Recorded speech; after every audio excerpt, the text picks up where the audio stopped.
춘 우독. 안녕하세요. 저는 20대 여자입니다. 전 고등학교 때 167cm에 89kg으로 고도 비만이었어요. 그런데 저희 학교에 예지라는 잘 나가는 일진이 있었는데 제가 눈에 잘 띄었나봐요. 혜은아, 내가 지금 배가 너무 고파서 그러는데 거북칩 초코맛 좀 사다 줄래? 나 지금 화장실 가는 길이야. 지금 네 방광이 중요하니? 내 배가 고프다는데? 알았어. 금방 다녀올게. 오, 공깃팟이네. 나 이어폰 필요했었는데 잘됐다. 그거 나 생일이라고 어제 엄마가 사준 건데. 야, 누가 훔쳐갔는데? 잠깐 빌리는 거지. 당분간 내가 좀 쓴다. 예지는 저를 타겟으로 정하고 매일 괴롭혔어요. 제게 빵 셔츠를 시키고 제 물건을 맘대로 쓰고 가끔은 돈까지 훔쳤습니다. 그리고 제가 조금이라도 반항한다 싶으면 그러게 누가 깝치래. 곱게 줬으면 안 참아졌잖아. 매를 벌어요, 매를. 저는 진짜 죽고 싶은 나날을 보냈습니다. 하마터면 무서운 생각까지 할 뻔했어요. 그러던 중 고2가 되면서 아빠 사업이 잘 풀려서 이사를 가는 김에 전학도 가게 됐어요. 혜은아, 너 다음 주에 전학 간다면서? 우리 혜은이 너무 착하고 여린데 나처럼 지켜줄 사람 없어서 어떡하냐? 내가 그 학교에 잘하는 선배가 있는데 얘기해 놓을게. 너 특별히 좀 잘 봐달라고. 전 예지의 말에 한동안 밥도 제대로 못 먹고 벌벌 떨어야만 했습니다. 하지만 다행히도 전학 온 학교에는 좋은 친구들만 있었어요. 예지가 없는 곳에서 즐거운 시간을 보낸 저는 살도 빼고 많이 예뻐졌습니다. 그리고 명문대에 입학하게 되었는데요.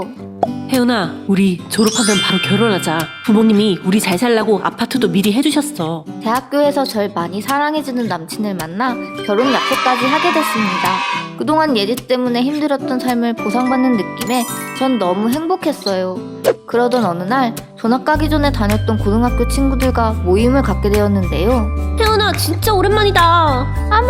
나 너무 예뻐져서 못 알아봤어. 지금 어떻게 지내? 남친이 요가 학원 차려줘서 학원 운영하고 있어. 진짜 멋지다. 너에 비하면 예지는. 예지? 걔가 왜? 글쎄, 예지 걔가 학교 다닐 때는 잘 나갔잖아. 근데 너 전학 간 뒤에 예지는 그 후 일진인 남친을 만나면서 임신을 해버렸다고 합니다. 그래서 학교를 자퇴했는데 남친이란 놈은 예지를 버렸고 지금까지 예지 혼자 아이를 키우고 있다고 하더라고요. 충격을 받은 저는 예지가 일하는 식당으로 찾아갔는데 예지씨, 여기 좀 똑바로 닦아요. 고춧가루가 그대로 묻어있잖아. 죄송합니다, 사장님. 아줌마, 여기 밥 한 공기 더요. 네네, 갑니다. 저게 예지라고? 제가 알던 잘 나가는 예지는 온데간데 없고 저보다 훨씬 나이 들어 보이는 아주머니만 있더라고요. 뭘로 드릴까요, 손님? 김치찌개 주세요. 저는 좀 걱정했지만 다행히 예지는 절 전혀 못 알아보는 것 같았습니다. 하긴 저 역시 그때와는 딴판이었으니까요. 그리고 엄마! 딸, 여기 왜 왔어? 집에서 쉬고 있으라니까. 보일러 고장났잖아. 집이 너무 추워. 오늘은 맛있는 것 좀 먹으면 안 돼? 6살짜리 딸 아이 하나랑 4평짜리 방에서 살고 있다던 예지는 정말 초라해 보였습니다. 저는 순간 공깃밥 그릇 밑에다가 5만원짜리를 넣어두고 와버렸어요.